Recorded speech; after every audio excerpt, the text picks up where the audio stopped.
Ebigambo ebirungi mukwano gwaffe Olivia Lutaya ate byayogedde olunaku olwaleero oluvannyuma lw'okuyimbulwa wano mu kkomera gy'amaze emyaka 4 erya Luzira. Olivia Lutaya olunaku olwaleero ayimbuddwa wabula oluvudde mu ngalo z'abasajja addukiddewo kujja mukulembeze wa ggwanga His Excellency Elected President of Uganda Kyagulanyi Ssentamu Robert Bomwene era n'amuteekerako emboozi yonna nga bwebadde engeri gy'abadde babayisaamu mu kkomera. Kale kwegamba baganda bange mikwano gyange twegatte tukuliseeyo mukwano gwaffe Olivia Lutaya tumuyozoyoze okuyita mu kkomera byonna byayiseemu bambi tumuyozoyoze tebibeera byangu naye Olivia Lutaya atuwadde obubaka buno n'omukulembeze w'eggwanga Kyagulanyi Ssentamu Robert Bomwene ne maama Etungo Kyagulanyi nabo beegasse ku bannayuganda okwaniriza n'okulisaayo omukyalo ono Olivia Lutaya akyali omugumu era nga bw'atusuubiza nti akyali solid tavanga ku mulamwa just yali ayagala kutagalamu naye abyetwetondedde. Kankuwe ebigambo bye.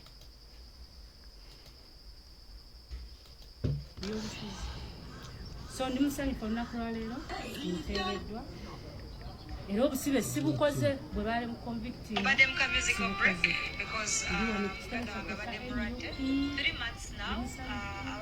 neebaza ekibiina kyaffe kya NUP obulalirizi bwe batuwadde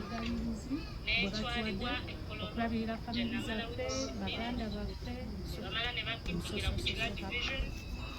so mbeebaza n'okwagala pulezidenti waffe Kyagulanyi Ssentamu support n'okutubeererawo mu buli mbeera ffe tukyali ekyo kye tuli omaze ebbanga kimukomera myaka 4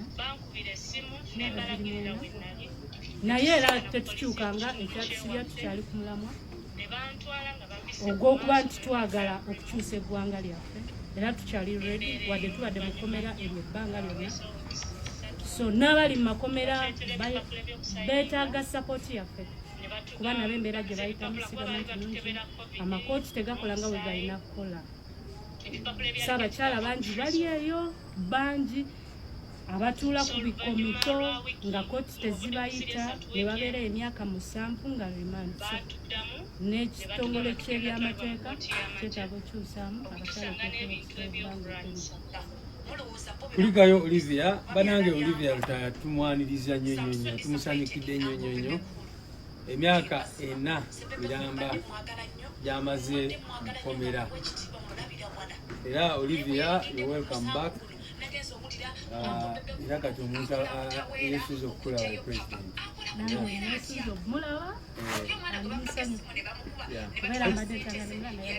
Let's give quick a brief coup.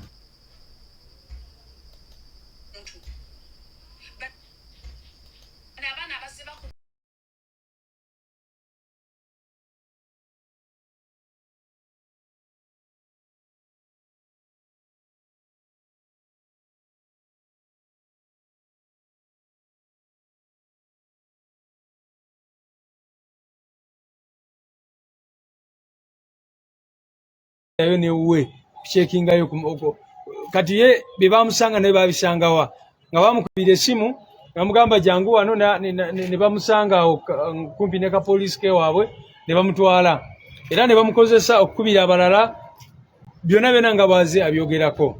So anyway tuli basanyufu nti ali wano olunaku lwaleero bwe yatukubiddeko ku simu. Of course timu yaffe negenda komera naye bwe tuseewo ne batandika ate okubaharasinga n'obakwata kubanga babadde basindise motoka eyaabwe ya operatives okubatwala. Kakati bw'oba ogambe nti omuntu omutadde ate lwaki oyagala kumutwala forcefully ekyankwanzi kitegeeza babadde baagala batwala mu kkomera eddala. So naye Mukama asaasidde ono n'asobola okulinnya booda kubanga ono sojja ono foot sojja nga bwe mmanyi era njagala kumwebaza kubanga yeebeereddemu n'alinnya booda okumaliriza nga bwe mbadde mulaba Balamu n'abalala bwe badde boogera nti bano abantu bwe bavaayo balina okusooka okugenda Kyankwanzi ne babasangula obwongo ne babajjamu ebya Nuupu ne babateekamu ebya NRM n'ebirala bwe bityo. Naye Olivia ebbanga lyonna abadde agamba tayagala kugenda Kyankwanzi. So Olivia tukwaniriza nnyo webale nnyo okulaba nga osazeewo okujja wano ewaka okubanga era wano wewaka. Wano ekirala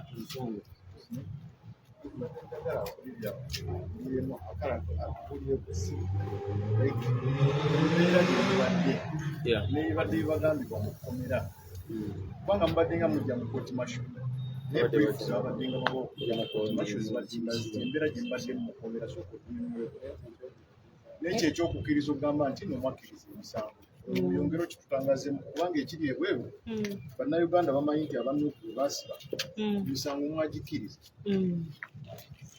Eyo ensonga nze saali nnyo omuntu eyayogera ennyo nabo kuba nze omuntu eyajja nankyalira yali Balamu. So batugamba tukkirize emisango ffenna tubeere iko oba kibinyonyodde bulungi babe nga bo omusango tegugenda basinga naffe kuba batugamba we tugaana option eyaliwo twalina kukkiriza ewatali ekyo twalina okufiira mu kkomera okubeera mu kkomera paka kuba nabo baali batidde nti emisango gye baali babaguddeko.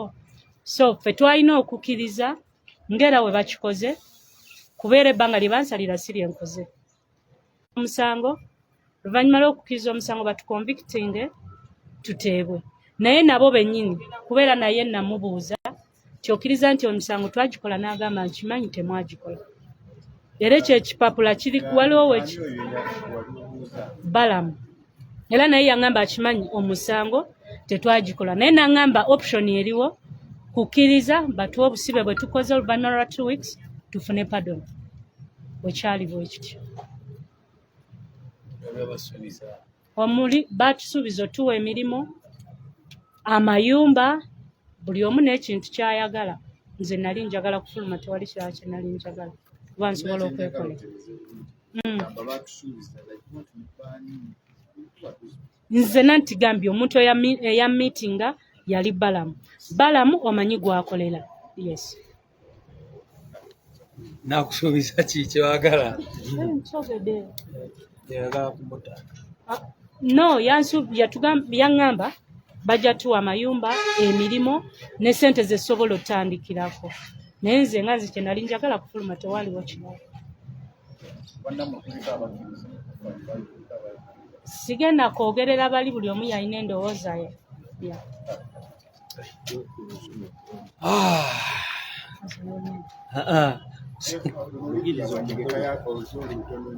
I'll talk briefly.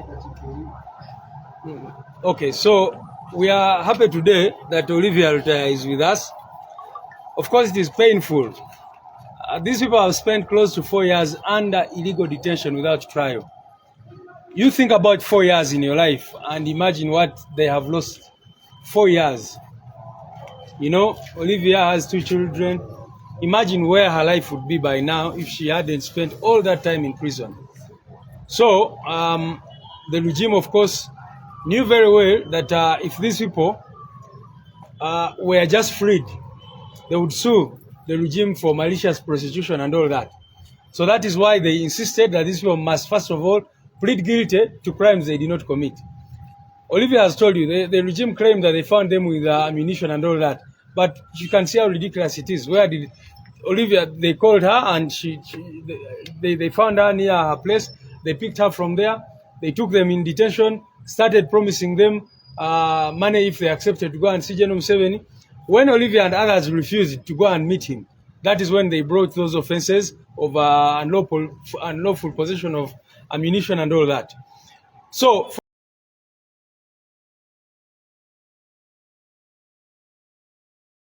for us, we are happy that Olivia is here right now. We know that because as she said, immediately after getting released, they tried to abduct her right outside the prison gate.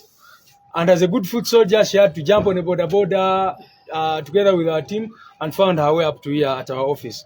So if she has been freed by prisons, why did they want to forcefully take her wherever, whether it is Chankwanzi or any other place?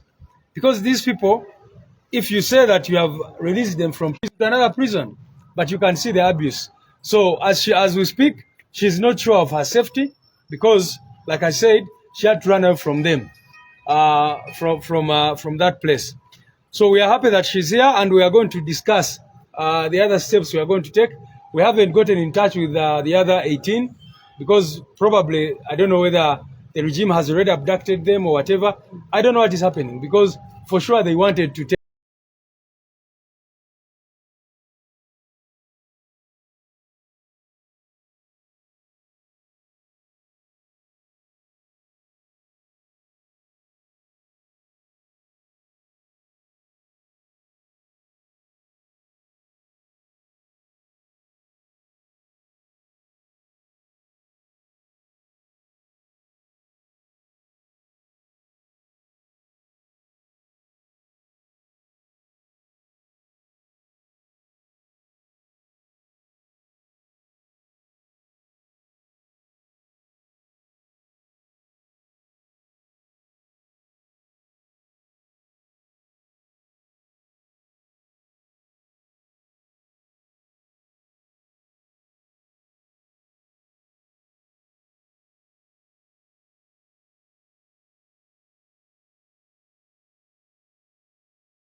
ali babaguddeko.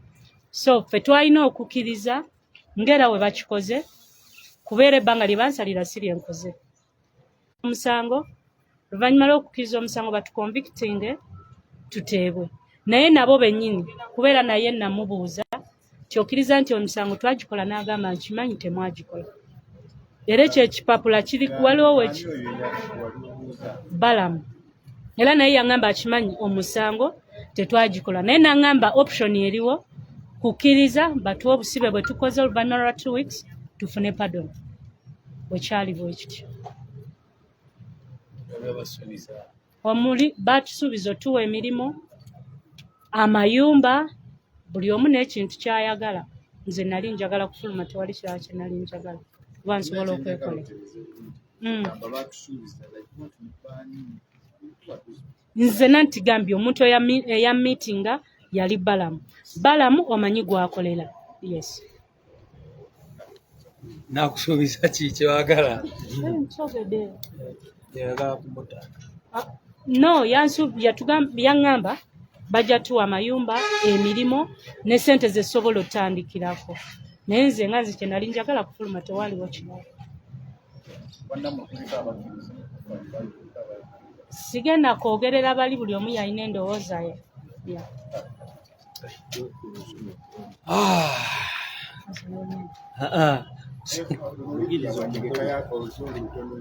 I'll talk briefly.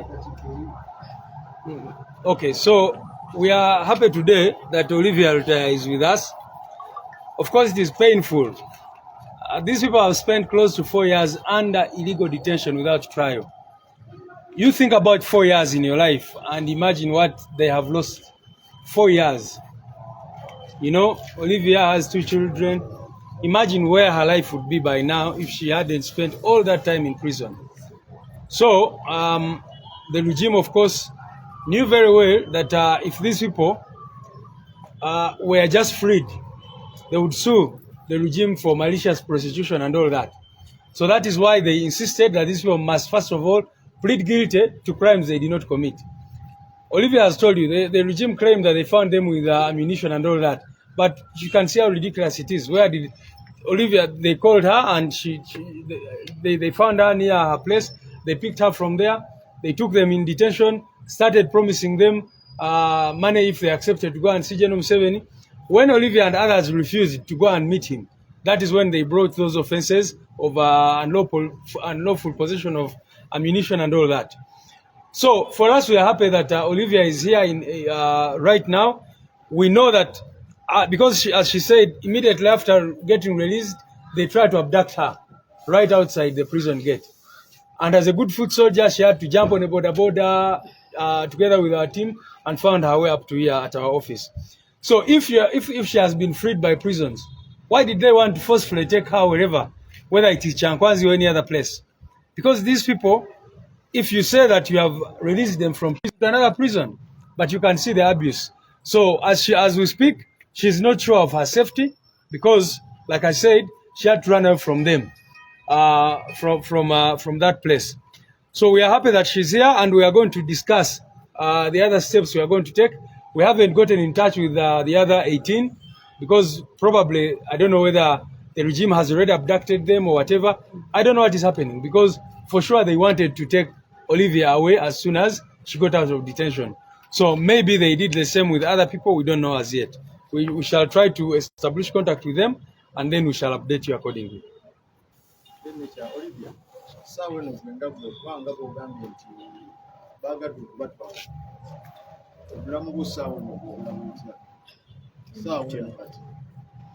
Kubanga saawa eno ogamba tuli shuwa onabeera steady oba nedda waliwo abakso njagala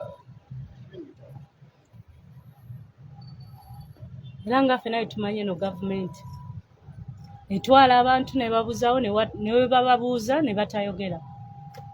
So ngenda saba Katonda yagenda okunkuuma kuba sigenda kugaa nti ngenda kwekuuma bo we babeera bakwagala basobola okunonawo nawe babeera baagala nnyo. Ndi mweraliikirivu era obulamu bwange kuba simanyi kuba ali nsobodde okubaddukako simanyi oba next time nasobola okufuna chance edduka.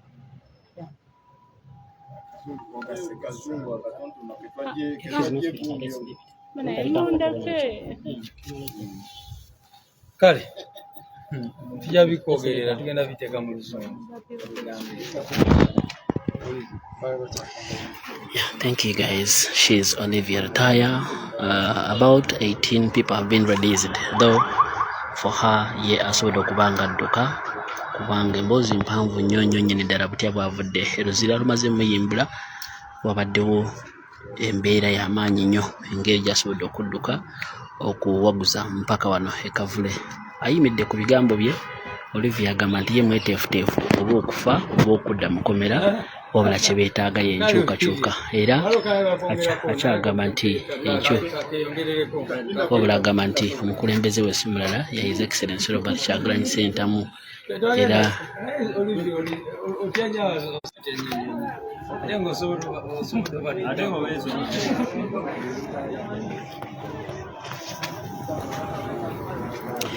so yeyo Olivia she's a very strong lady bingi nnyo era ebigambo bya bibala mu kwogera kwe abada anyumiza state mukyabwe eri bwebadde baliko nnyo anjagala bijjeeyo naye yagambye agenda bijjayo lala eba kati nti bayinza ate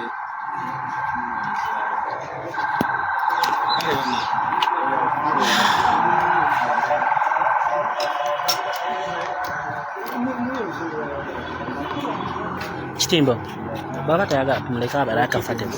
Yes.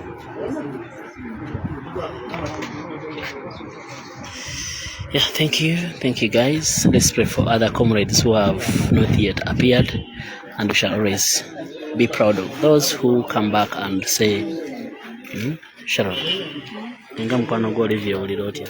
Mpulira essanyu nga nze omuntu munansonyiwa kubanga tubadde essaawa ndowooza nga 5:30 ne bankubira essimu nti Olivia bamutadde. Mbadde sikikkiriza mbuza okutambula obwereere nenkubye omwana wa boda limugaa jangu nno nontwala eruzira naye simanyi oba ogenda kunvuganga mulalu simanyi naye Olivia mwagala kubanga wabaddewo plan egenda okumuwamba nate era n'emmotoka eyo ebaddewo so twali tugenze n'eppiki 2 nga twagala kusookera kumuddusawo then tufune emmotoka mwe tumuteeka okumutuusa we tunamutuusa tugenze okusanga nga emmotoka eyo nga piki emu ebadde parkinze mabega w'emmotoka eyo nga bagijjeemu omukka nga n'okugifumita bagifumise so nenjiya netugamba abasi so netuyiya boda endala awo netujjawo Olivia era tuyise mu bisikosika batasobola kuyita mmotoka Badde bafumise boda yammwe? Ya boda yaffe bagifumise omupiira gye tubadde tulina okutambulira neneebaza Katonda era I'm very happy kubanga emyaka 4 si kintu kyangu wadde n'akamu, so sina nnyo bingi byakwogera.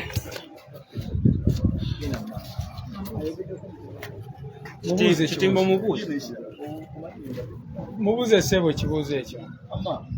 Njagala otunyonyoleko emboozi mubadde muvaali kikyolabira muvaali ne bannammwe engeri gye bawambiddwamu okutwala kibadde awo akavuyo ako kabaddewo kati asooka otunyonyola emboozi.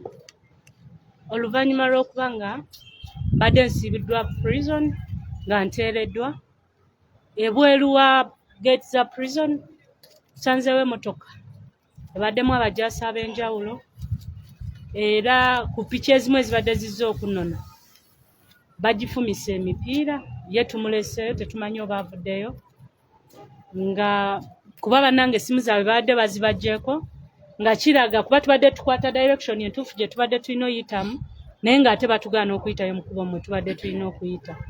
Tufunyeemu okutya kuba abasajja bonna bafulumye mu mmotoka mwe babadde ng'enjigi baziggudde, naye tufunye chance ne tubaako atuyambye ne twanguwa ne tufuna kuba n'abandeese si be batuggyeewo. Katonda atuyambye ne tufuna booda endala esobodde okunzirusaawo, naye ye munaffe tetumanyi oba naye asigadde mu mbeera ki simanyi.